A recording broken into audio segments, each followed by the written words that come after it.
지난주에는 75페이지 마지막까지 했죠. 그죠? 하고 76페이지 들어가면서 이제 정지를 했는데요. 예? 75페이지 두 번째 문헌 처리예요. 아, 두 번째까지 했나요? 첫 번째 문까지 했어요. 아, 그래요? 그랬구나.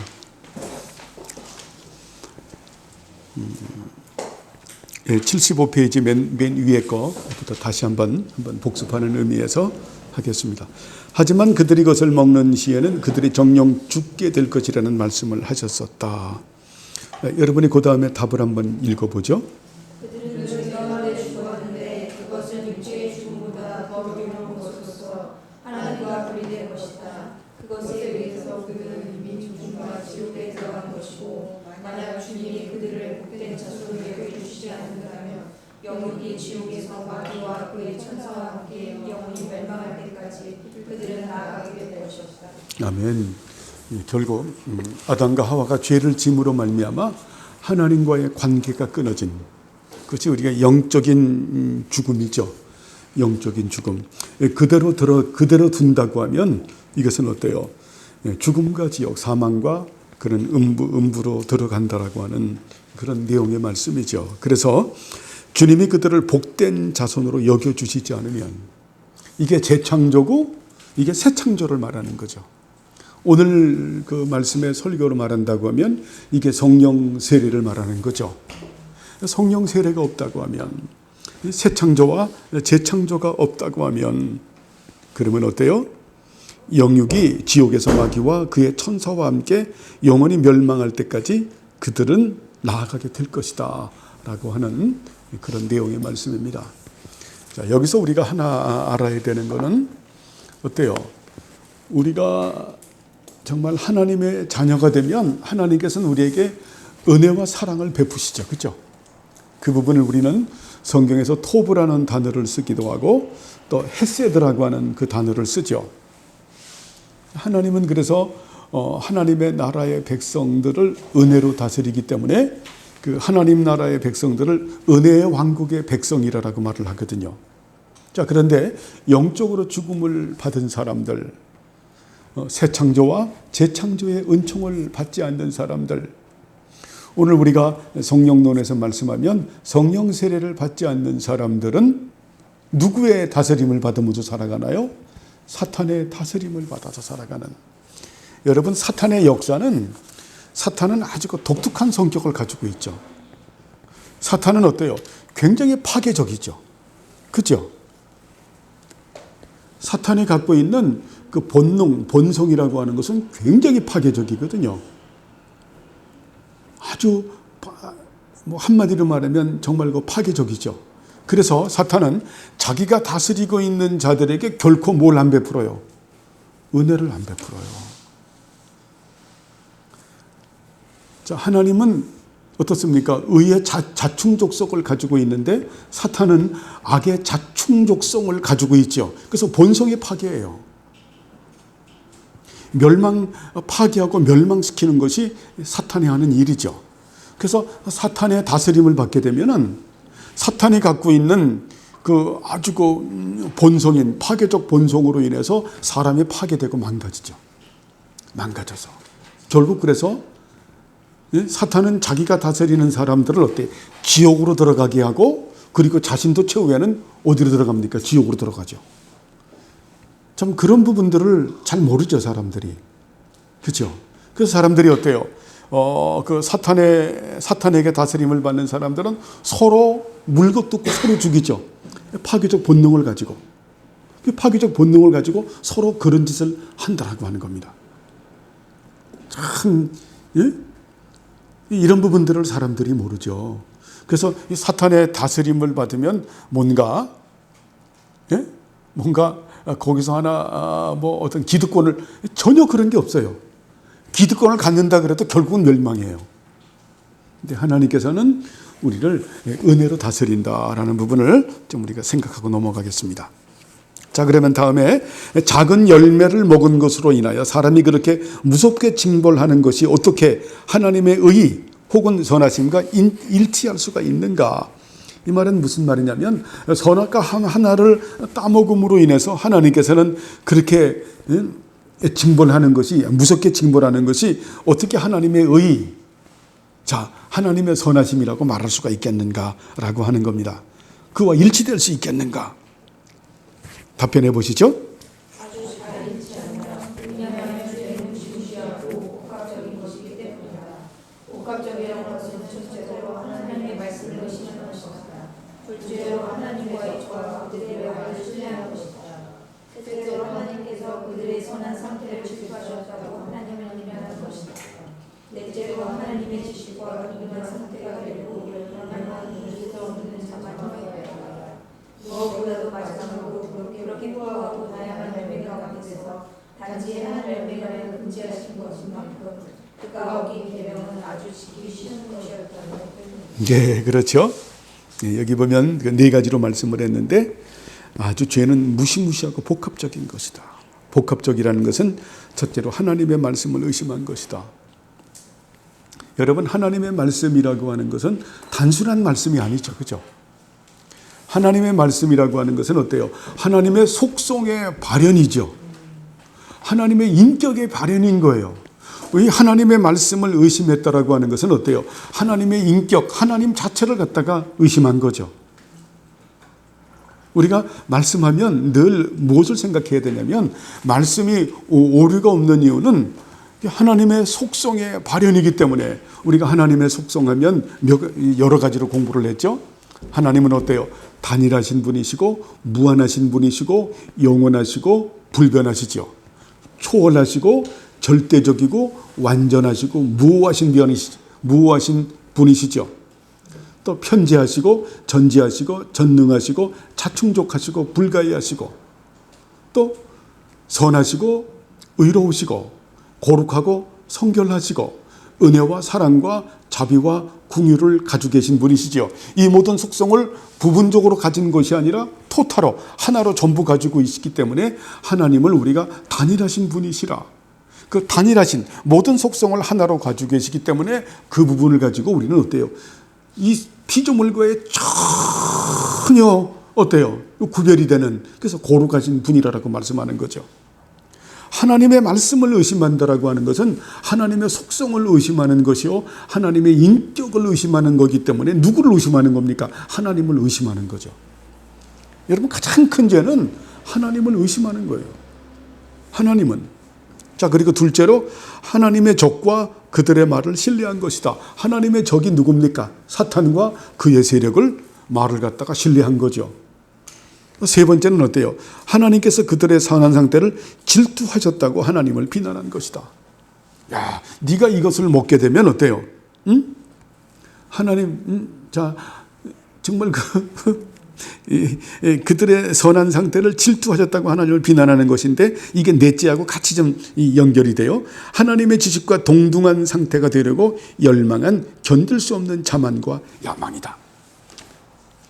결국 무슨 말입니까? 하나님께서 너를 갖다가 하나님처럼 이걸 먹으면 하나님처럼 되게 하는 것을 하나님께서 시기하고 질투를 해서 그래서 이렇게 한 것이다라고 하는 하나님의 사랑을 믿지 않은 거죠. 그죠? 이런 복합적인 부분을 말씀을 하면서 그러면서도 가장 중요한 부분을 얘기하죠. 거기는 어때요? 하나님께서 그 먹을 수 있는 과실나무를 얼마나 많이 주셨어요. 그 중에서 딱 하나만 따먹지 마라. 선악과 열매를 다 한 열매만 금지시킨 거죠. 근데 어때요? 근데 그거를 어기잖아요. 그죠? 예, 그렇기 때문에 이것은 참 하나님께서 진노하실 수밖에 없는 그런 겁니다.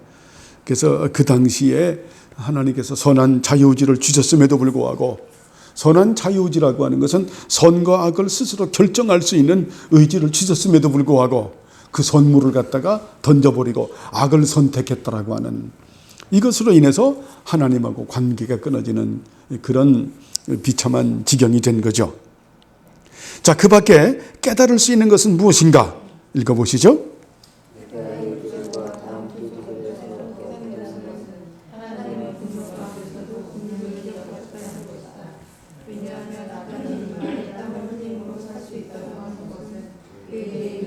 것이며 하와가 양육해야 한다는 것은 그녀에게 유익한 것이기 때문이다.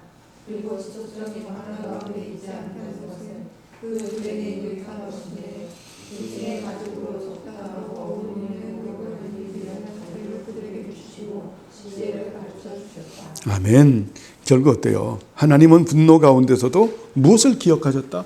궁유를 기억하셨다라는 거예요. 궁율의 은총을 베푸셨다는 거죠. 그죠? 이마에 땀을 흘림으로 살아갈 수 있는 노동을 허락하고, 또 하와가 양육해야 한다는 것 때문에 양육의 은총을 주시고, 고통은 있지만 또 지속적인 방랑 가운데 있지 않는 것도 그들에게 유익한 것이고, 또 짐승의 가죽으로 옷을 갖다가 그렇게 옷을 지어서 입을 수 있는 이러한 지혜와 자유를 그들에게 허락하셨다고 하는 겁니다. 자, 하나님은 어때요? 정말 아담과 하와가 범죄함으로 인해서 그런 큰 죄를 저질렀지만은 그래도 하나님께서는 어때요? 궁율의 은총을 베푸셨다라고 하는 겁니다. 하나님은 어때요? 궁율하신 분이시죠. 궁율의 은총을 베푸시는 분. 여러분, 이 궁율이라고 하는 이 단어는 굉장히 소중한 거죠. 궁율. 자, 이 궁율의 은총을 제일 많이 볼 수 있는 그 구약 말씀의 그 어떤 이제 그 장면, 내러티브라고 하면은 어떤 장면일까요? 룻기서에서 제일 많이 볼 수가 있죠. 그죠? 룻기서에서 보게 되면 어때요? 룻기서에서 큰 그 주제 하나가 궁율이에요. 궁율. 자, 룻이 어떻습니까? 룻이 시어머니인 나오미를 섬기기 위해서 어때요? 정말 시어머니에게 궁율을 베풀죠. 그죠? 그래서 끝까지 시어머니의 고향인 예루살렘까지 따라오죠. 그죠? 예루살렘까지 따라오게 되고, 자, 이스라엘까지 따라오게 되고, 그리고 난 다음에도 어떤 시어머니를 봉양하기 위해서 이삭 죽기를 하잖아요. 이삭 죽기를 하는. 정말, 자, 룻 같은 경우에는 재혼을 하는데, 재혼해서 얼마든지 그 다른 남자하고 살 수 있잖아요. 그죠? 그런데 그걸 안 하잖아요. 재혼을 안 하고 자기 시어머니를 공양을 하고, 그러면서 그 당시 이스라엘 사람들의 그 해야 되는 그 여러 가지 그 우리가 룻기서 하게 되면 또 주제가 고엘이거든요. 고엘하면 여러분 기억납니까? 기업 무르는, 기억나죠? 고엘하면 그 수원법 제도도 있는. 그렇게 해서 그 나오미의 소원이 뭡니까? 자기 남편, 그 룻의 남편인 엘리멜렉이 죽었기 때문에 그 엘리멜렉의 후손을 이어서 그 후손을 계속 유지 보존하는 거잖아요. 그래서 그 부분도 그것도 궁율의 제도거든요. 그런데 그 나오미의 소원을 갖다가 룻이 이루어 주죠. 그래서 어때요? 나오미가 코치하는 대로 보아스에게 접근을 하게 하고, 그리고 그 늙은 보아스에게 이제 시집을 가게 만들죠. 그런데 어때요? 그것이 또 룻의 궁율이기도 하잖아요. 그렇죠? 그 룻의 궁율을 그것을 갖다가 또 어때요? 보아스는 전부 다 알고 있죠. 난 네가 어떤 여자인 줄 안다. 응? 그러면서 그 히스토리를 다 알고 있잖아요. 갔다 모압으로 가서 그렇게 남편이 죽었고 하는데, 이렇게 왔는데 네가 시어머니를 봉양하고 하는 너의 그 선행, 너의 궁유를 들었노라 라고 하면서 어때요? 내가 너에게 궁유를 베풀겠다. 야, 그래서 궁유를 베풀어 가지고 기업물을 자가 되죠. 예, 그러면서 어떤 일이 벌어집니까? 그 궁율로 인해서 룻기서에서 공부 다 했는데 룻기서에서 그 궁율의 은총이 결국은 어디까지 확대가 돼요? 이스라엘까지 확대가 되는 거죠. 그 당시 어때요? 사사시대 때이기 때문에 이스라엘이 그때 왕이 없음으로 인해서 그냥 주변 인접나라에 정말 비참한 삶을 살았잖아요. 그래서 그 룻과 이제 보아스가 결혼함으로 인해서 누군 이제 그 아들이 났는데 그 아들이 누구예요? 오벳이 또 아들을 낳는데 이새가 아들을 낳는데 누굽니까? 다윗. 그래서 다윗 왕이 이스라엘을 구원하잖아요. 그게 궁율이잖아요. 그죠? 그게 궁율이에요. 그러니까 룻기의 주제는 그래서 궁율이에요. 그래서 하나님의 섭리라고 하는 것은 하나님의 그 언약의 말씀대로 살고 궁율의 은총을 베푸는 사람들에게 하나님의 어때요? 섭리의 은총이 나타나는 거예요. 하나님하고 아무 상관이 없는 사람들에게 하나님의 섭리가 나타나지 않죠. 왜? 섭리라고 하는 것은 통치와 보존이라고 하는 부분을 가지고 있기 때문에 그래서 궁율, 그래서 예수님 말씀하는 거거든요. 궁율이 여기는 자가 복이 있나니 저희가 궁율이 여김을 받을 것이며. 근데 그 이 궁율의 출발은 어디서 난다? 창세기 3장에서부터 난다는 거예요. 그렇죠? 아담과 하와를 쫓아내면서 하나님께서 어때요? 그것도 궁율을 베푸는 거죠. 죄 있는 상태에서 영생하면 안 되니까. 그러면서 어때요? 가죽옷을 해입히는. 이것이 궁율의 은총이다. 여러분, 노동하게 하는 것, 그리고 아이를 낳게 하는 것, 그리고 떠돌이 생활을 하지 않게 하는 것, 이런 부분들이, 그리고 가죽옷을 지어 입히는 것이 하나님의 궁율이다. 그래서 재청조함을 받은 우리들은 어때요? 궁율의 은혜를 드러내는 것이 바로 우리들이죠. 그래서 우리가 궁율을 드러내면 어때요? 또 우리가 궁율이 여김을 받는, 룻이 궁율이 여기는 삶을 살았더니 어때요? 보아스로부터 궁율이 여김을 받게 되고, 그 결과 어때요? 이스라엘에게 궁율을 베푸는 어떻습니까? 다윗을 낳게 하는. 근데 그 모든 출발이 어디다? 하나님이시다. 에덴 동산으로부터 이렇게 출발이 된다라고 하는 겁니다. 참 이런 부분을 보면 참 귀중하죠. 하나님의 말씀이 이렇게 쫙 흘러가는 것을 우리가 볼 수 있습니다. 다음에 하나님께서 그들에게 겉옷을 만들어 주셨다고 말하는 9절에서 당신은 무엇을 배우는가? 읽으시죠?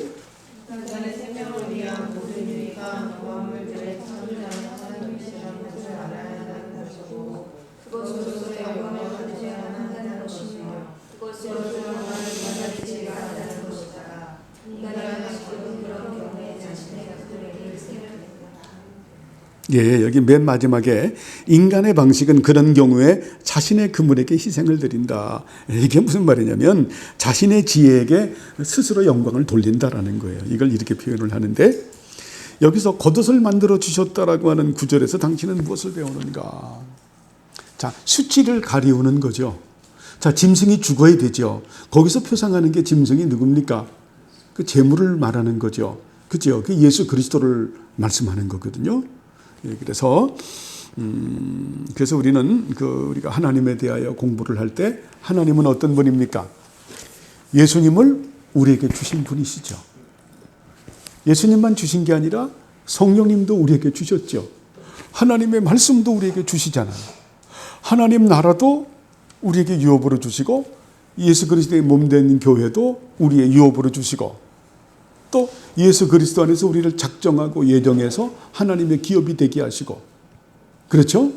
또 예수님의 기업이 되기도 하시고, 예수님 안에서 우리를 자녀로 삼아주시고, 예수님 안에서 우리에게 우리의 아버지가 되시는.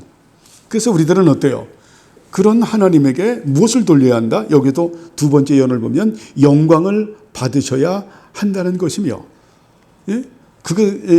그것은 인간의 지혜로 된 것이 아니다. 하나님의 선물이다라고 하는 거죠. 그죠? 인간의 선물을 위한 아주 유일한 고안물들의 창조자는 하나님이시다. 즉 어때요? 가죽옷으로 인간의 겉옷을 지어 입힌 가죽옷, 결국 예수님을 말씀하는 거죠. 그죠? 예수님의 대속 사역의 은총으로 우리의 그 죄를, 수치를 덮어주시는, 수치를 덮어준다. 이게 코페르라고 하는 단어를 쓰거든요. 이 죄를 덮어주신다. 그렇죠? 그래서 하나님은 우리에게 예수님을 주시는 분이시고 성령님을 주시는 분이시고 아까 말씀했던 그런 은혜를 주시는 분이기 때문에 마땅히 하나님은 어때요? 영광을 받으셔야 마땅한 거죠. 그죠? 그래서 우리가 창세기 3장 15절에 대단히 중요한 여인의 후손이 나오지만 또 여인의 후손이 앞으로 어떤 일을 할 것인가라고 하는 것을 드러내는 게 또 가죽옷으로 지어 입은 그런 그 제의적 행위. 그죠? 그런 제의적 행위라고 하는 것은 바로 뭐냐면 그 제사 성격을 가지고 있는 짐승이 죽고 그리고 그 가죽옷으로 옷을 해입히는 이것은 인간의 지혜가 아니다. 인간들은 그렇게 하면 어때요? 스스로 자기 그물에 돌린다. 스스로 자기 지혜에 영광을 돌리지만은 우리는 그런 사람들이 아닌 거죠. 하나님에게 영광을 돌리는. 여러분 우리는 어때요? 사실 성경에서 우리에게 가르쳐 주시는 모든 부분들은 딱 하나예요. 우리는 전적으로 타락한 존재예요. 전적으로 타락했고 전적으로 부패하고 전적으로 무능력하고 무지한 존재들이죠. 그런데 어때요? 하나님은 예수님은 빛이시죠. 예수님은 빛이세요. 그 예수님이 빛이다라고 하는 우리가 요한복음 1장에서 나오는 그분은 빛이다. 빛이 세상에 비쳤다. 그 force라고 하는 단어를 쓰는데 그 빛이라고 하는 그 빛이라는 은유법을 가지고 우리들에게 주는 말씀은 예수님은 빛이라고 하는 것은 일반 은총의 원천이시고 특별 은총의 원천이라는 거예요. 그분이 우리에게 일반 은총적인 지혜를 주셨고 특별 은총적인 지혜를 주신 거죠. 그분의 은혜로 말미암아서. 그래서 원래 우리는요 아무것도 없는 존재예요. 정말 아무것도 없는 존재죠. 그래서 특별히 일반 은총적인 은혜가 강하신 예수 안 믿는 사람들은 절대 그런 거 몰라요. 그러나 우리는 빛이 무엇이다라고 하는 것을 배우잖아요. 그죠? 일반 은총적인 은혜와 특별 은총적인 은혜다. 빛이라고 하는 것은 지식을 말하기도 한다. 빛은 어때요? 사실은 예수님을 표상하죠. 그래서 예수님 안에는 어때요? 지혜와 지식의 모든 보고가 감추어져 있다라고 또 사도 바울이 그렇게 가르치기도 하잖아요. 그러니까 우리들은 그 일반 은총도 보면 어때요? 그것도 보면 또 분배적인 그런 은혜가 있죠.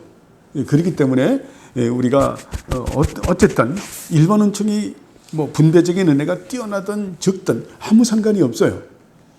우리는 무조건 뭐 해야 돼요? 감사해야 되죠. 그죠? 감사해야 되는 그 부분에 참 위험한 게 뭐냐면은 일반 은총적을 풍성하게 준 사람들이 보면 대충 교만해져요. 왜 교만하냐면은 옆에 사람하고 비교를 하니까. 그렇죠? 자꾸 상대적 평가를 하려고 하는 거예요. 하나님께서 대단히 기뻐하지 않는 것은 상대적 평가하는 걸 기뻐하시지 않아요. 상대적 평가를 하는. 여러분 부모가 자식을 낳는데 어때요? 그 자식들이 서로가 서로를 평가하면서 너보다 내가 낫다라고 하면서 그냥 이러면 그 굉장히 부모가 불쾌하잖아요. 하나님 보실 때 하나님은 어때요? 우리를 쉽게 말하면은 옆에서 안 보시거든요. 위에서 밑을 내려다 보시죠. 위에서 밑을 내려다 보면 어때요? 조금 키가 크고 작고 얼마나 차이가 나겠어요. 그래서 제가 도토리 키재기라고 말하는 거예요. 똑같아요. 그냥 위에서 보면. 네? 똑같은 겁니다. 그냥 똑같은 거예요. 하나님 보실 때는 위에서 내려다 보니까 똑같은 거예요. 근데 그걸 자기가 더 별로 좋은 거 아니죠. 그죠? 좋은 모양새가 아니죠. 우리는 어때요? 감사할 것밖에 없는, 영광을 돌릴 것밖에 없는 거죠. 그죠? 이런 많은 은혜를 주시는 이유는 그 일반 은총적인 은혜가 풍성한 분도 있고 좀 덜 풍성한 분들도 있는데 그런 일반 은총적인 주시는 이유는 뭡니까? 특별 은총을 드러내라고 주시는 거죠. 하나님 영광을 드러내라고 주시는 거예요.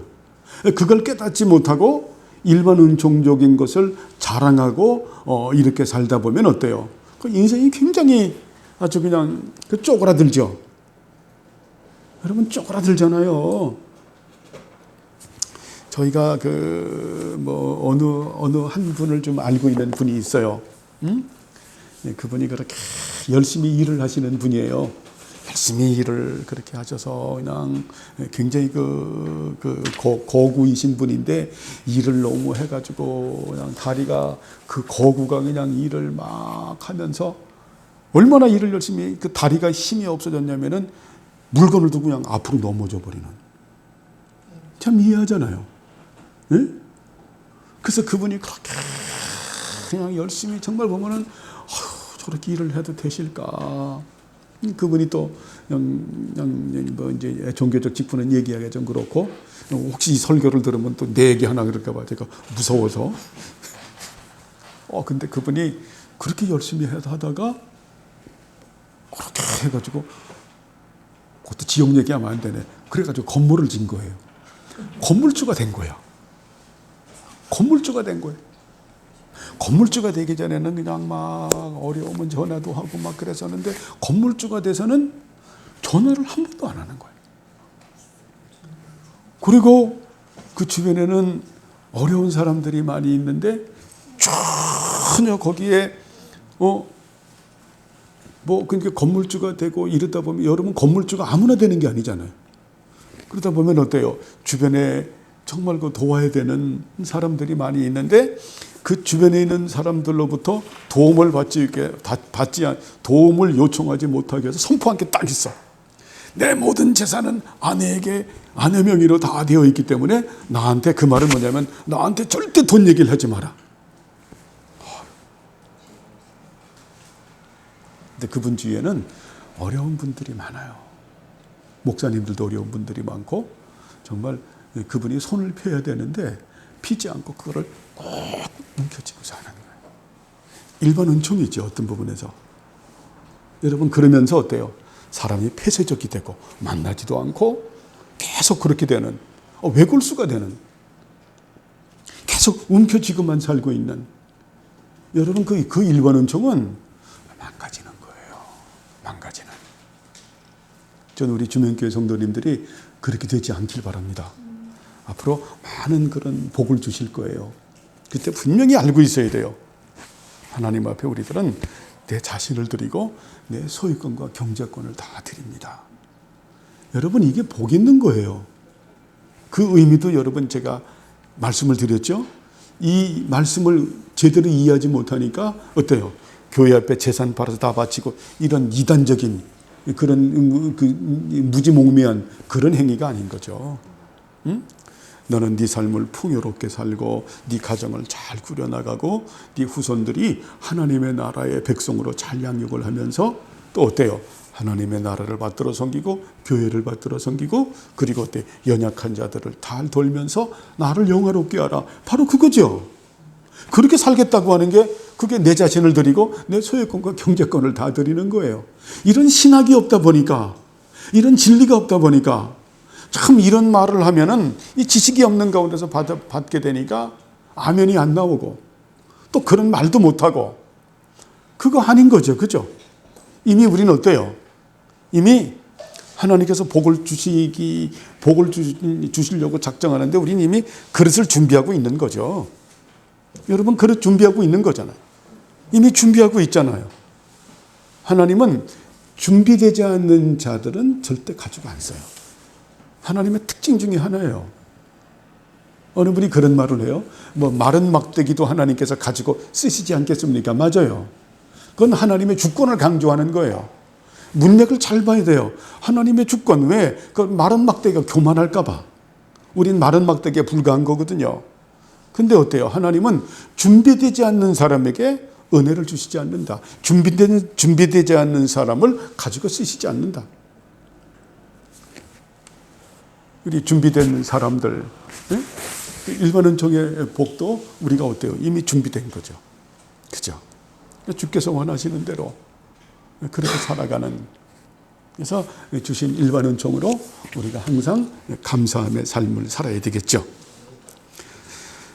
자, 다음에 그들에게 옷을 입히는데 더 나은 재료가 있었을 텐데 왜 가죽으로 입히셨는가? 그들에게 옷을 입히시는 과정을 통해서 그들이 오히려 자신을 더 겸손하게 하고 회개해야 한다는 것을 주시는 것이다. 그렇죠. 자, 가죽으로 옷을 입히려고 하면은 반드시 뭐가 희생이 돼야 되잖아요. 그죠? 그래서 이런 부분을 신학적으로 제의적 요소가 있다라는 거예요. 제의적이라는 제사의 의미를 가지고 있다라는 거죠. 내가 가죽옷을 하나 입는데 내 대신 짐승이 죽은 거죠. 그죠?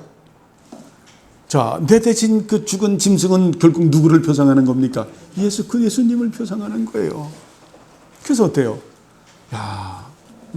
그래서 내가 죽어야 되는데 내 대신 다른 그 짐승이 죽은 이것 때문에 결국 회개해야 된다고 하는 것을 보이시기 위한 거죠. 자, 그것을 갖다가 이제 잘 보여주는 것이 뭡니까? 예? 그것이 지금까지는 어때요? 사실은 이 흐름을 보면 여러분이 잘 또 이런 부분을 하나 배워놓으면 좋아요. 자, 아담부터 노아 시대까지는 자, 이런 짐승으로 제사를 드리는 이런 부분들이 있죠. 그죠? 그래서 이때의 교회를 우리는 선사시대 교회라고 말하는 거예요. 선사시대 교회다. 그 다음부터 어때요? 이제 노아 시대가 끝나고 셈으로부터 아브라함으로부터 시작을 돼서 이스라엘 백성들이 나오면서는 어때요? 이제는 역사시대의 교회가 시작이 된 거죠. 역사시대의 교회가 시작이 되면서 의식법이 나오잖아요. 그죠? 그렇게 해서 출애굽 시대 때 보게 되면 뭘 봅니까? 이제는 의식법 제도가 나오잖아요. 그래서 소와 양과 염소와 뭐 이런 그런 제물들을 가져오면 제물을 가져온 사람이 제사장이 도와가지고 그 제물을 죽이잖아요. 여러분 레위기 기억나죠? 예? 가죽을 벗기고 그러면서 내가 죽어야 되는데 내가 저렇게 껍데기가 벗겨져야 되는데 내가 각이 저렇게 이렇게 띄어져야 되는데 그것이 누구를 말하는 거예요? 예수 그리스도를 말하는 거죠.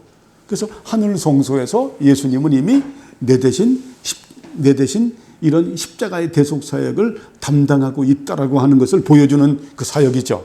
예수님은 그래서 항상 역사 위에 존재하는 항존의 그리스도가 되는 거예요. 그 십자가의 사건은 항상 역사 위에 항상 존재하는 거죠. 이런 말들이 굉장히 어려운 말들인데 이게 이해가 되나요?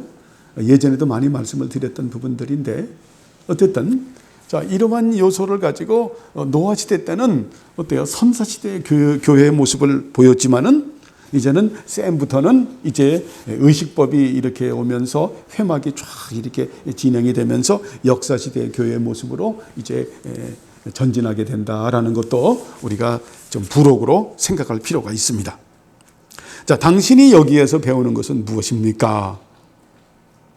아무리 우리의 수명의 조건과 상태가 우리에게 더 나은 것을 제공해 준다고 할지라도 가장 좋은 일의 것에 대해서조차도 우리가 미치지 된다는 것을 배운다. 그것들은 우리의 수치를 가리기 위해서 주어진 것이면서 동시에 우리의 죄의 후이고 상징들이다. 특별히 인간이 타락하게 주어진 적이 있었고 지금까지 살아있고 익히 알려진 가장 선한 흠을 두고 그것을 발견했다. 그렇죠. 결국 뭡니까? 아무리 우리에게 그 좋은 옷이 우리에게 주어진다고 해도 우리는 어때요? 비참한 존재일 뿐이다 라는 부분을 깨달아야 되겠죠. 그죠? 결국 우리가 이 가죽옷이라고 하는 것을 가지고 가리키는 거죠. 가죽옷은 뭘 가리키는 겁니까? 우리 수치를 가리우는 거잖아요. 그죠? 수치를 가리우는 것인데 지금 시대에는 어때요? 자, 그것을 가지고 근본적으로 가리키는 것은 예수님의 칭의의 의를 가리키는 거고, 그리고 너희들은 어때요?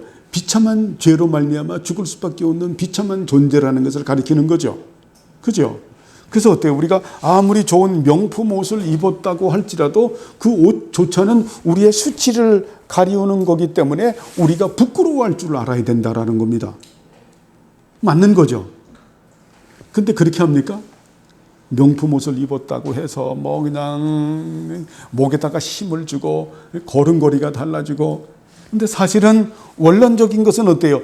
그 가죽 옷으로부터 시작이 되기 때문에 그것은 우리의 수치를 가리는 것이기 때문에 어떤 명품 옷, 어떤 옷 하나가 몇 억짜리를 입었다고 할지라도 인간은 수치스러운 존재라고 하는 것을 깨달아야 된다라는 거예요. 무슨 아주 굉장히 깊은 사색이죠. 그래서 우리가 수치스러운 존재라는 것을 깨닫게 됐다고 하면 우리는 어때요? 옷조차도 좀 겸손할 필요가 있죠. 그죠? 그렇다고 해서 옷을 갖다가 뭐 허름하게 입으라라고 하는 것은 아닙니다. 너무 옷을 허름하게 입게 되면은 K2 매장에 옷이 팔리겠어요? 그렇죠? 네? 그런 건 아니죠. 네? 그런 건 아니고 아주 사치하고 낭비하고 어때요? 그런 부분을 갖다가 헐의 어식으로 삼고 권위로 삼고 하는 이 일들은 피해야 된다는 거예요. 그죠? 옷이라고 하는 것은 우리의 수치를 갖다가 덮어주는 우리의 죄인됨을 드러내는 거기 때문에 그걸 가지고 목에 힘주고 산다는 자체가 아주 어리석인 거고 유치한 거고 어떤 근원을 모르는 거라고 하는 겁니다. 이해하시겠죠? 예. 그 다음은 무엇인가? 읽으시죠? 주님께서 아담에게 하시는 날카로운 책망인데 이것은 너무 아담을 비참하게 한다. 마치 하나님은 방금과 같이 말씀하시는 것과 같다. 이제 아담 너는 금지된 열매를 먹음으로 하나님과 같이 되겠다고 하는 것이 얼마나 크게 속은 것인가를 보게 주느냐. 그렇죠. 너는 금지된 열매를 먹음으로 하나님과 같이 되겠다고 한 것이 얼마나 크게 속은 것인 것을 느낄 수가 있느냐. 그렇죠? 여러분, 그래서 가장 큰 죄가 교만인 겁니다. 교만. 그래서 예전에 한번 말씀을 드렸죠. 우리 기독교 사가들이 신학자들이 크리스찬들이 가장 고통당하는 9가지 죄를 갖다가 그걸 나열을 해본 거예요. 조사를. 1번이 교만이에요. 첫 번째가 교만. 이야, 첫 번째가 교만이에요. 우리들을 가장 괴롭히는 거. 왜냐하면 아담이 범죄가 뭐냐면 하나님처럼 되려고 하는, 하나님처럼 지혜로운 자가 되려고 하는 그것으로 범죄를 했기 때문에 교만이거든요. 사탄도 어때요? 교만한 자예요, 여러분. 그래서 항상 교만은 그래서 성경에서 뭐라고 말씀하냐면 패망의 선봉, 넘어짐의 앞잡이라고 말을 하죠. 그래서 인간을 괴롭히는 가장 큰 죄악 중에 하나가 교만이에요. 1번이 프라이어리티 1순위 교만. 두 번째가 세욕이에요. 포르네이아라고 하는 세욕이에요. 세 번째가 참 재밌어요. 식탐이에요. 야, 참. 근데 그것도 이게 학자들이 이게 맞는 거예요. 식탐으로 인해서 몸이 다 망가지거든요. 식탐이, 자, 식욕은 당연한 것인데 식탐은 아닌 거거든요. 식탐으로 인해서 몸이 망가지는 뚱뚱한 애들 남자 3명하고 여자 1명이 해서 맛있는 녀석들인가요? 그죠? 그래서 한 녀석이 하차를 했죠. 그죠? 몸이 너무 망가지니까. 그죠? 이게 보통 문제가 아니죠. 여러분, 식욕은 좋은 건데 식탐은 이게 우리들을 망가뜨리는. 그래서 그렇게 말하는 저도 식탐이 있어요. 저 이거 새벽마다 기도합니다. 그래서 하나님, 오늘도 제가 식탐에, 저는 한번 먹는 게 발동이 걸리면 포만감 유전자가 사실 옛날에 깨졌어요. 포만감 유전자가 깨졌기 때문에 계속 먹는 거예요. 몸을 망치죠. 그래서 기도해요. 하나님, 제가 이 부분을 식탐을, 이번에도 6개월 동안 그냥 한 3년치 공부를 하면서 땅콩을 너무 많이 먹은 거예요. 그 회개를 하고 병원에 가서 의사가 목사님, 중성지방이 땅콩 타락이 너무 높아졌다고. 땅콩. 저에게 처방을 내리더라고요. 목사님, 땅콩 드시지 말고 오늘 저녁부터 오메가3를 하나를 더 먹으라고. 오메가3를 하나를 더 먹으면 오메가3가 목사님 그 중성지방을 치료해 주는 거니까 석 달 뒤에 다시 한번 혈액 검사를 해보자고. 이 식탐. 자, 네 번째가 뭐냐면은 플레오넥시아라고 하는 탐심이에요. 탐심. 다섯 번째가 염려와 불안과 걱정과 근심과 두려움과 슬픔이죠. 이건 있어지지도 않은 거예요. 그런데 벌써 어때요? 염려하고 걱정하고 불안하고 근심하고 두려운 것이 나중에 어디까지 가요? 슬픔으로 가서 우울증까지 가는. 이거 심각하죠. 그죠? 그 다음에 6번째가 혈기와 분노야. 7번째가 게으름과 나태해요. 8번째가 허영심이 있는 거죠. 허영. 9번째가 명예심이에요. 이것이 우리들을 갖다가 어때요? 굉장히 곤고하게 만든다. 그 중에 첫 번째가 뭐다? 교만이다. 자, 여러분, 우리가 그 사랑은 교만하지 않는다. 이것이 바로 뭐냐면은 하나님이 주신 일반 은총을 가지고 스스로 높아지지 말라는 거예요. 그죠? 스스로 높아지지 않는 참 중요한 거죠. 우리에게 그 하나님께서 지혜라고 하는 이런 걸 주시는 것은 뭐냐면, 자, 하나님을 영화롭게 하고 사람들에게 유익을 주기 위해서 우리에게 좋은 지식을 준 거예요. 지혜를 준 거예요. 우리나라 속담을 보면 굉장히 좋지 않은 속담이 있죠. 공부해서 남주냐. 여러분 많이 들었죠? 저도 뭐 어릴 때부터 야, 공부해서 남주냐. 근데 저도 나이가 70이 이제 다 되다 보니까 느껴지는 거예요. 아, 맞아. 공부는 남 주기 위해서 공부하는 거예요. 맞죠? 그죠? 남 주기 위해서 공부하는 거예요. 그게 진짜 맞는 거예요. 김명찬 집사 뭐라 그러는 거예요? 고을 때 그분이 배워서 남주세요. 아니, 나 안 들려. 자, 여러분 이런 우리가 공부하는 것도 어때요? 남 주기 위해서 공부하는 거죠. 우리가 돈 버는 것도 남 주기 위해서 돈 버는 거죠. 그죠? 건강한 것도 어때요? 남 도와주려고 건강하는 거잖아요. 이런 부분들을 우리가 잘 알아야 된다. 잘 알아야 된다. 응? 남 주기 위해서 이거를 하나님이 주신 나의 지혜 여러 가지 일반 은총을 남을 주기 위해서 하지 않고 나를 위해서 한다 그러면 이게 재앙이 되는 거예요. 재앙이 되는. 응? 가장 귀중한 게 그 사람한테 재앙이 된다 그러면 얼마나 힘들겠어요. 응? 재앙이 되는. 여러분 그렇게 안 되는 우리 모두가 되길 바랍니다. 하나님은요. 그러면 우리가 반문해요. 그럼 나는 남는 게 뭐야? 아이고 천만의 말씀. 네? 그렇게 해보세요. 아까 말했죠. 궁휼히 여기는 자에겐 궁휼히 여김이 있어진다고. 예? 루시 시어머니 했더니 나중에 누구 받습니까? 예수님 받잖아요. 그죠? 예? 이거 엄청난 사건이잖아요. 그죠? 사사시대 때 이미 어때요? 룻 가지고 왕정시대를 준비하고 왕정시대의 만왕의 왕이신 예수 그리스도를 거기서 보이잖아요. 그죠? 그러니까 룻이 그렇게 살았던 것이 전혀 손해보는 장사가 아니었다라고 하는 겁니다. 우리가 장사란 표현을 써서 뭐한데 하나님은요. 우리를 결코 앵벌이 시키시는 분이 아니시죠. 그분은 크고 광대하신 분이세요. 응? 크고 광대하신 분. 여러분들도 그 자식 키워보면 어때요? 자식에게 못 쪄서 안달이잖아요. 우리 이정선 어머님 그랬죠. 그죠? 못 먹여서 안달이고 못 쪄서 안달이지. 내 거 줘서 손해가 나니까 나 얘 시집 갈 때도 내가 딸도 하나 줄여야 되겠다. 그래서 딴 데 보내야 되겠다. 이렇게 합니까? 어림도 없는 얘기죠. 예?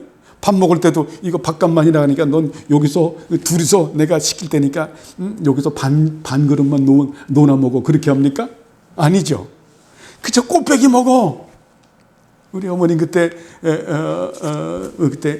아버님 장례식 지내고 나서도 거기서 우리가 갈비탕 먹었거든요.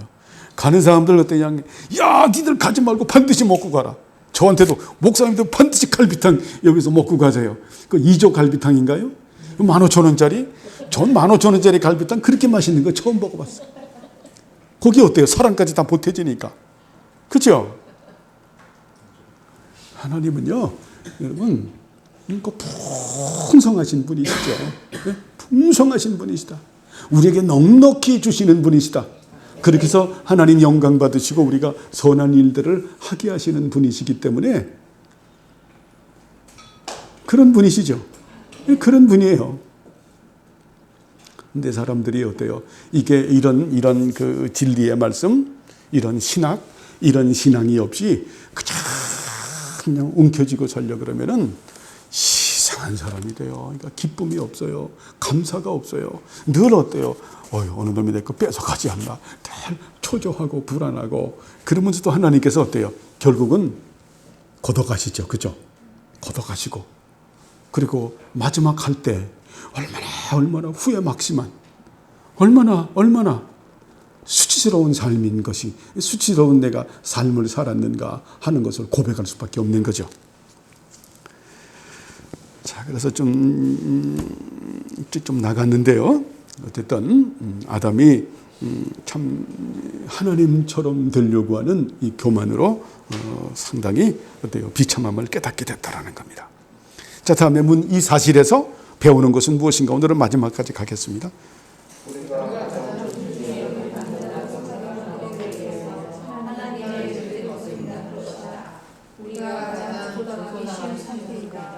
그리고 우리의 죄로 말미암아 우리를 전적으로 공격해 하는 그 책망들을 평범하고 인간적인 말이 되어서는 안 되고 고통스러운 말이 되어야 하고 우리를 어쩔 수 없는 회개의 요구를 한다는 것이다. 네, 우리가 가장 존중의 여김을 받는다고 생각하는 것들에 의해서 하나님의 의지가 아니라 하나님의 뜻이라고 하는 게 맞아요. 텔레마, 하나님의 뜻을 거스린다는 것이다. 우리가 가장 조소당하기 쉬운 상태이다. 그리고 우리의 죄로 말미암아 우리를 전적으로 겸손케 하는 그 책망들은 평범하고 일반적인 말이 되어서 안 되고 고통스러운 말이 되어야 하고 우리를 어쩔 수 없는 회개로 이끌어야 된다라고 하는 겁니다. 어때요? 그러니까 보면 이렇게 우리를 교만하게 만드는 어떤 이 칭찬하고 속이는 말은 어때요? 하나님의 뜻을 거스리는 말이고 우리가 잘못했을 때 책망하는 말이라고 하는 것은 참 그 말을 우리가 고통스럽게 느껴야 되고 그리고 그 고통스러운 가운데서 회개로 이끌어 드려야 된다라고 하는 겁니다. 맞는 거죠. 그런데 사람들은 이걸 정반대로 생각하죠. 그죠? 예?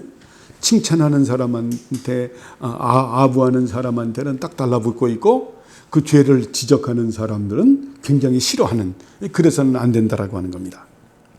자, 다음에 생명나무 실과에는 죄로 인해서 죽음을 당한 자에게 생명을 줄 수 있을 만한 어떤 물질적인 것이 없었다는 것을 볼 때 왜 하나님은 생명나무의 열매를 먹지 못하도록 아담을 낙원에서 쫓아내셨는가?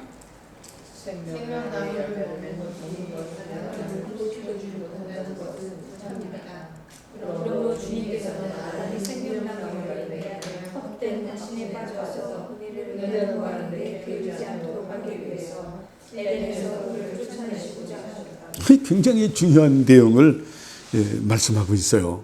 질문도 보면 생명나무 실과에는 죄로 인해서 죽음을 당한 자에게 생명을 줄 수 있을 만한 어떤 물질적인 것이 없었다는 것을 볼 때 왜 하나님은 생명나무의 열매를 먹지 못하도록 아담을 낙원에서 쫓아내셨는가?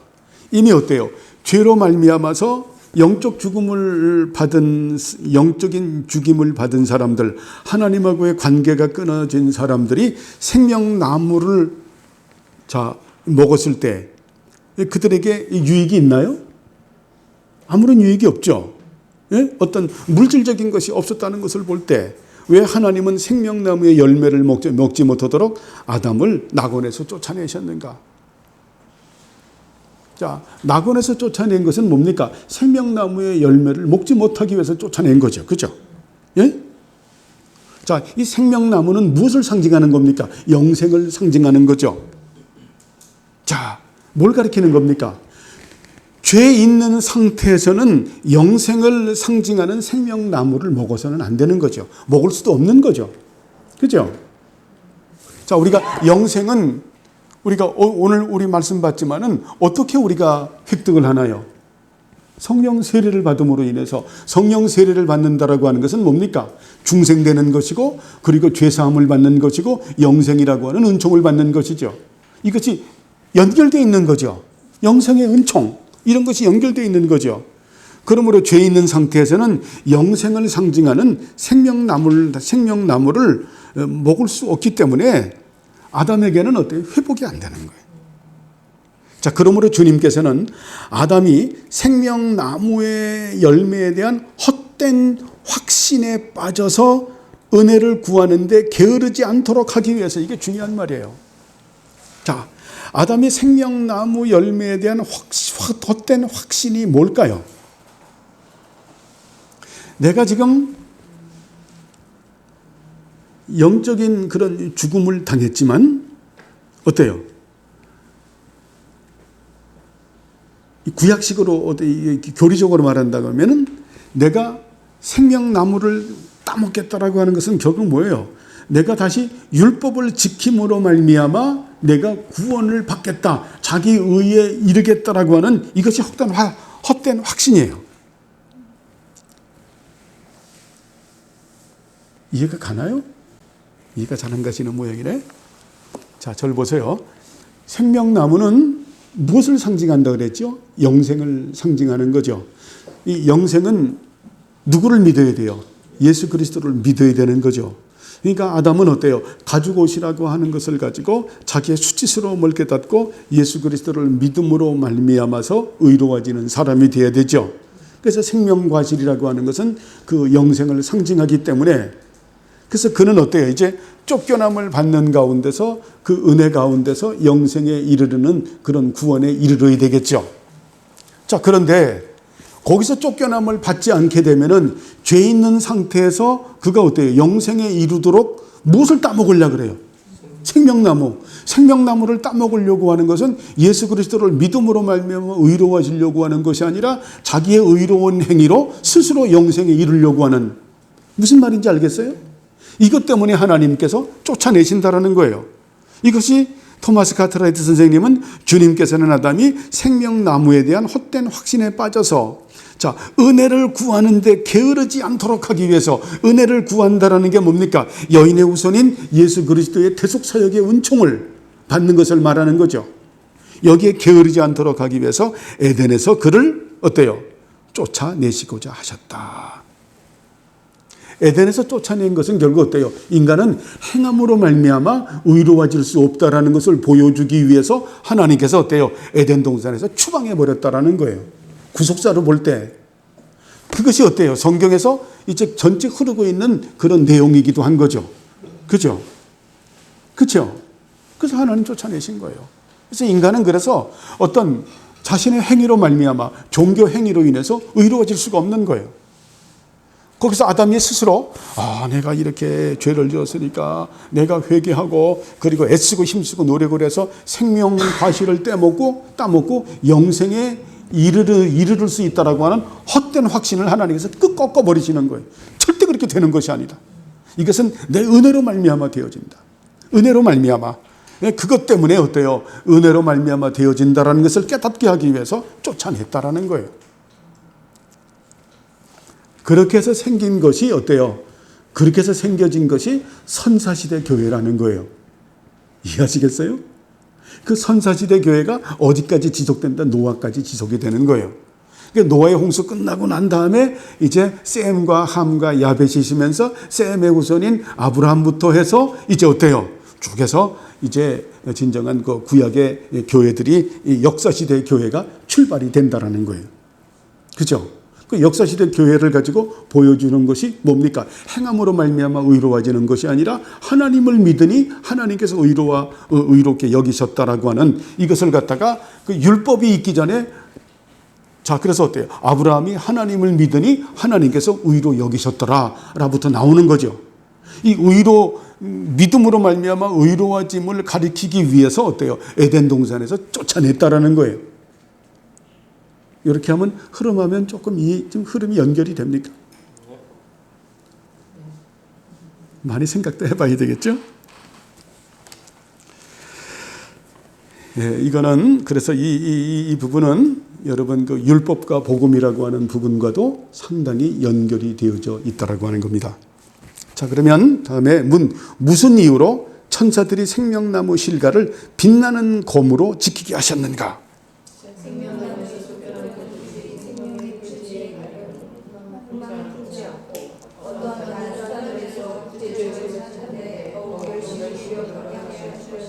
예, 천사들이 생명나무 길가를 빛나는 검으로 이렇게 지키죠. 그렇죠? 그 이유는 생명나무에서 쫓겨난 그들이 생명의 표지, 자, 생명의 표지에 가려는 희망을 품지 않기 위해서, 자, 영생이라고 하는 이 열매를 따먹으려고 하는 이 희망을 품지 않도록, 그게 율법주의를 말하는 거죠. 그죠? 율법주의를 말하는 거죠. 어떤 인간이 행함으로 말미암아서 스스로 자신의 의로 의로워지려고 하는 것을 품지 않게 하기 위해서, 그리고 다른 수단들의 구제책을 찾는데 더욱 열심히 노력하게 하시는 것이다. 그 구제책이 뭡니까? 하나님의 은혜죠. 예수 그리스도의 십자가의 대속 사역이죠. 그래서 사도 바울이 이신칭이라고 말하죠. 예수 그리스도를 믿음으로 말미암아 의로워진다고 하는 것이, 이것이 하나님께서 세우신 구제책이죠. 그러니까 율법주의는 구제책이 아닌 거예요. 여기서부터 보이는 거죠. 그래서 바울이 로마서에서 뭡니까? 이 율법을 행함으로 말미암아 의로워지는 것이 아니다라고 말씀을 하죠.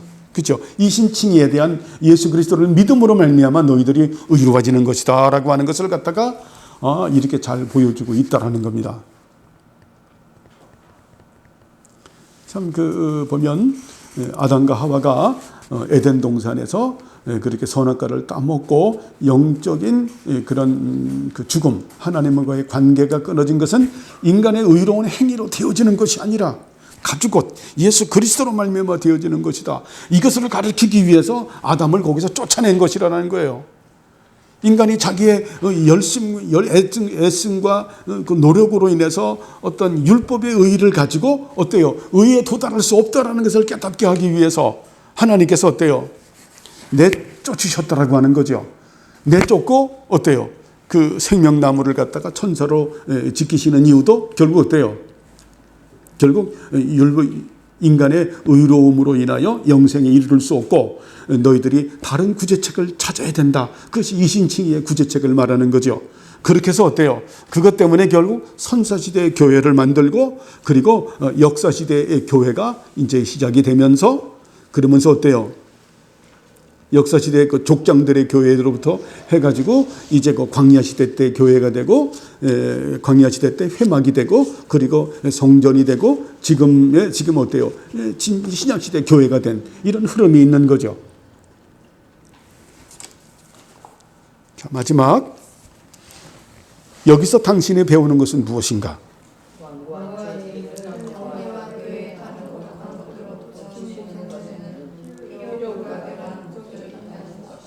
예, 완고한 죄인들을 성례와 교회의 다른 거룩한 것들로부터 지키는 것에는 필요 불가결한 목적이 있다는 것이다. 자, 필요 불가결한 목적이 뭡니까? 여자의 후손인 예수 그리스도의 구속 사역의 은총을 소중하게 지키기 위한 것이다. 그래서 이 완고한 죄인들을 성례와 교회의 다른 거룩한 것들로부터 지키는 것에는 이런 필요 불가결한 목적이 있다. 그것이 바로 세례와 성찬이죠. 그죠? 세례와 성찬. 이것이 세례와 성찬은 뭘 말하는 겁니까? 예수 그리스도를 말하는 거죠. 예수 그리스도의 대속 사역으로 인해서 하나님의 자녀가 되고 예수 그리스도의 대속 사역의 은총으로 인해서 우리가 성화되는 그런 구속 사역의 은총을 드러내는 거죠. 그죠? 그래서 이 부분을 토마스 카트라이트 선생님은 이 부분을 가지고 이제 그 인간의 죄, 우리가 죄론을 공부했는데 이 죄는 결국 결론은 뭘 말하는 겁니까? 이 죄는 인간의 힘으로 해결되는 것이 아니다. 이 죄인된 인간이 의에 이르기 위해서 아무리 자신의 의를 가지고 애쓰고 힘쓰고 노력해서 되어지는 것이 아니다. 심지어는 어때요? 이 율법이라고 하는 이 의가 있는데 율법을 지킴으로 말미암아 행함으로 말미암아서도 의로워지는 것이 아니다. 그런 헛된 희망을 품지 말아라. 헛된 희망을 품지 않기 위해서 하나님께서 아담과 하와를 에덴 동산에서 추방한 것이고 이 헛된 희망을 품지 않기 위해서 생명나무를 천사를 가지고 지키게 한 것이다. 쫓아낸 것이다. 다른 방지책이 있다. 그것이 뭔가? 바로 이신칭의를 말하는 거죠. 그래서 이신칭의를 드러내기 위해서 하나님께서는 선사시대의 교회를 만들었고 그리고 셈족으로부터 쭉 해서 아브라함까지 역사시대의 교회를 만들어 가는데, 그렇게 해서 이제 그 아브라함부터 그 다음에는 족장시대의 교회가 나오고, 그 다음에 광야시대의 교회가 나오고, 그 회막부터 쭉 돼서, 그리고 다윗과 솔로몬 때의 성전의 교회가 나오고, 그리고 이 성전보다 더 크고 더 광대한 교회인 신약교회의 은총이 있어지지 않았는가. 그걸 가리키는 두 가지의 성례식 중요한 것이 있다. 이것이 바로 세례와 성찬이다라고 하는 겁니다. 이 모든 것은 어때요? 예수 그리스도의 대속사역의 은총으로만 인간이 의로워질 수 있고 유지보존될 수 있다라고 하는 것을 가리키는 거죠.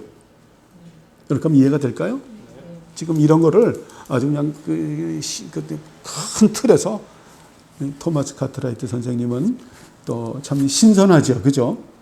다른 교리책과 다르게 이런 또 그 구속사를 연결을 시켜가면서 아주 참 이 어른께서 참 말씀하는데, 여기 얼굴도 보면은 참 대단하게 지혜롭게 생기신 분이시죠. 이분이 여러분 대단한 분입니다. 그래서 이 장로교회의 아버지라고 하는 것은 개신교회의 아버지와 같으신 분이에요. 이분이 굉장한 분이에요. 그래서 근데 참 이런 분들의 글들을 참 공부하지 못한 이것이 참 안타까운 거죠.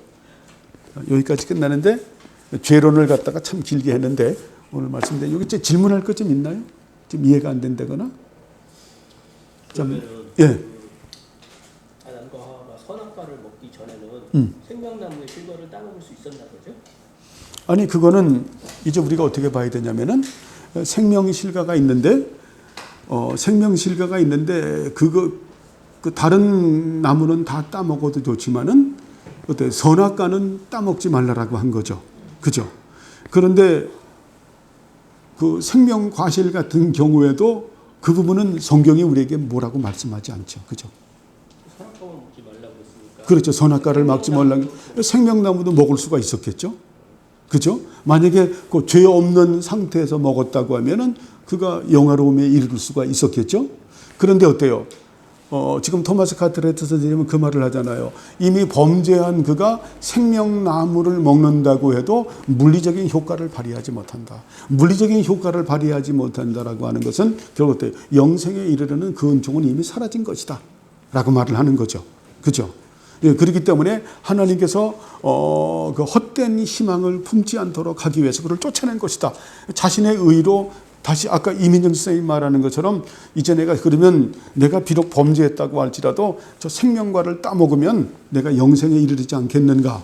이게 바로 율법주의고, 자신의 의로 어때요? 자신의 애씀과 힘씀과 노력으로 인해서 영생에 이르려고 하는 이런 것을 갖다가 하나님께서 헛된 소망을 품지 말아라. 다른 구제책이 너희에게 예비되어져 있다. 그죠? 다른 구제책. 그렇게 해서 추방하는 거거든요. 다른 구제책이 이신칭의 교리를 말하는 거잖아요. 그것 때문에 이제 어때요? 선사시대 교회 시대를 갖다가 보여주죠. 선사시대 때 교회 시대를 보여주면서, 그러면서 이제 역사 가운데 교회를 갖다가 쫙 보여준다. 결국 그렇게 해서 그 역사, 지금 신약 시대에 와가지고 사도 바울을 가지고 우리에게 보여주는 것은 죄 문제가 해결되고 영생에 이르는 것은 예수 그리스도를 이신칭의의 은총이다.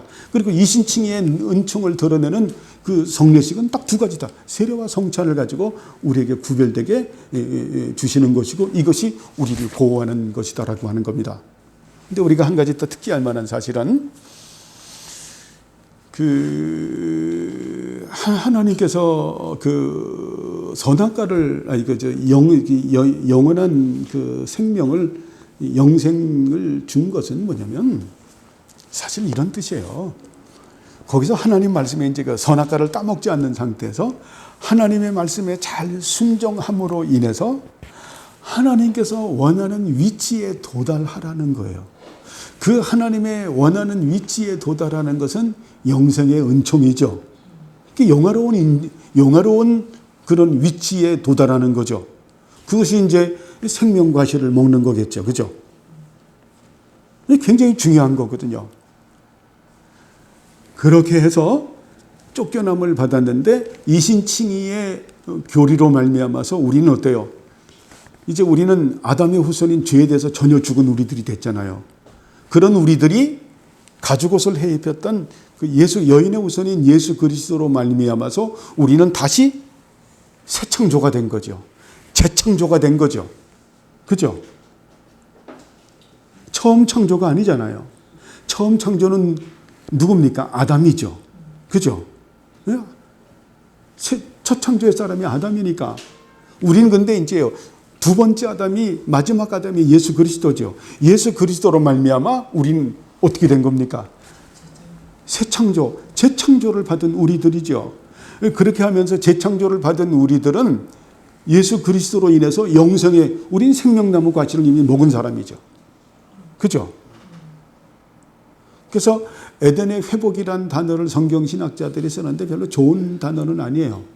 우리는 새 창조함을 받은 우리들이다. 새 창조함을 받았다라고 하는 것은 우리는 이미 하나님 나라 백성이 된 거예요.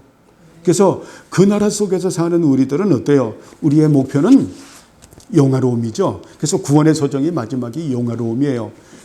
이제 이거는 제가 이제 그 마지막 성령의 그 충만회 할 때 한번 다룰 건데, 그 영화로움인데 그것은 바실류오예요. 바실류오는 왕으로 통치하다예요. 예? 이미 여기서 살면서 우리는 어때요? 하나님의 나라의 로얄 패밀리 바실류오의 왕으로서의 삶을 사는 거죠. 영화로운 위치에. 그리고 우리가 어때요? 하나님 나라가 완성되면 우리는 바실류오 왕 같은 제사장이거든요. 그런 위치에서 우리가 사는 거죠. 영화로움의 위치. 그러니까 영화로움의 위치라고 하는 것은 예수 그리스도로 말미암아 되어지는 거예요. 근데 이미 우리는 어때요? 영화로움의 위치를 받은 거죠. 근데 아직까지, 그런데 이미 우리가 받았고, 근데 아직 완성이 안 된 거죠. 그래서 우리는 이미와 아직이라고 하는 이 텐션 사이에 살고 있는 거예요. 무슨 말인지 알아요? 하나님의 나라를 받았는데, 영생을 받았는데 아직 완성이 안 된, 이미와 아직 사이에 살고 있는, 그러나 정말 지혜로운 사람은 이미와 아직 사이에 바실류오의 삶을 산다. 여러분도 그렇게 사시는 거예요. 그분과의 거룩한 사귐과 다스림에 참여되는, 그래서 이미와 아직 사이에 우리가 바실류오의 삶을 살려고 하면 성령 세례를 알아야 되고, 성령을 따라 사는 것이 무엇인지를 알아야 되고, 성령 충만을 알아야 되는 거예요. 그런 의미가 또 있는 거예요. 아시겠죠? 답변이 됐나요, 이민정 수사님? 네. 예. 이렇게 해서 이게 마지막 장면을 아주 그 토마스 카트라이트 선생님이 아주 잘 맞췄죠, 그죠? 근데 이게 굉장히 어려운 내용이에요. 이런 신학적 흐름으로 그렇게 마치게 됩니다. 그래서 우리가 죄 문제는 인간의 애씀과 노력으로 되는 것이 아니다. 그래서 제가 말씀드리는 거예요. 우리가 인간이 죽는 거는 죄에 대한 싹과 죄의 형벌로 죽는 거예요. 죄가 얼마나, 죽는 게 얼마나 두렵고 무서운데요. 근데 우리는 어때요? 죄의 싹과 죄의 형벌이 어때요? 이신칭이 예수 그리스도로 말미암아 해결이 됐기 때문에 우리의 죽음은 어때요? 천국 가는 과정이에요. 여러분, 천국 가는 과정이야. 이거를 무겁게 생각하지 말라는 거예요. 가볍게 생각할 줄 아는. 가볍게 생각할 줄 아는. 어저께도 저도 그 장례식에 참석을 했지만 가보니까 연세 있는 분만 많이 가는 게 아니죠. 거기 40대도 있고 50대도 있고, 그냥 너무 어떤 때는 그냥 막 굉장히 젊은 사람은 그냥 아가가 뭐 그냥 10대 같아. 너무너무 그냥 애통해하는. 순서가 없는 거예요. 순서가 없는. 근데 우리들은, 하나님의 자녀들은 누구다? 하나님의 눈 안에 있는 우리는 작은 아이다. 응? 예수 그리스도의 대속 사역의 은총으로 우리는 하나님의 소중한 존재가 되었다. 여기서 살면서 여러분 그 바실류오의 삶을 살기를 바랍니다. 영화로운 위치의 삶을 살아가기를 바랍니다. 그게 하나님께서 인생을 내신 본이에요. 본래의 목적이에요. 그죠? 본래의 목적. 그래서 에덴 동산은 하나님 나라를 표상하는 거예요. 망가뜨린 하나님의 나라를 예수님이 다시 하나님의 나라를 다시 드러내는, 건설하셨고, 우리는 그 나라 속에서 그 나라와 그 의를 위해서 살아가는 것이 하나님의 인생의 목적인 거예요. 본인 거죠. 우리가 그렇게 살아가는 거죠. 예. 여기까지만 합시다. 이거 더 끌고 가면은 끝도 없고 한도 없을 것 같아요. 예, 기도하시죠. 하나님 아버지여, 감사를 드립니다. 이제 결국 정말 죄의 싹슨 사망이라고 하는 것을 우리가 배웠고, 이 죄의 싹신 사망을 해결하시는 분은 예수 그리스도시고, 그리고 이 예수 그리스도를 통해서 우리가 이신칭의의 은총을 배우게 하기 위해서 하나님께서 선사시대의 교회를 세우고 역사시대의 교회를 세워서 우리들을 깨닫게 하시고, 그리고 우리에게 그 거룩한 성례식인 세례와 또 성화라고 하는 그 은총을 가지고 우리에게 구속사에게 귀중함을 깨닫게 하셔서 우리가 영화로움의 위치에 도달하게 하셔서 하나님을 영화롭게 하는 삶을 살게 하심을 우리가 배웠습니다. 그 은혜 가운데 살아가는 우리 모두가 되게 하옵소서. 감사드리오며 예수님의 이름으로 기도드리옵나이다. 아멘.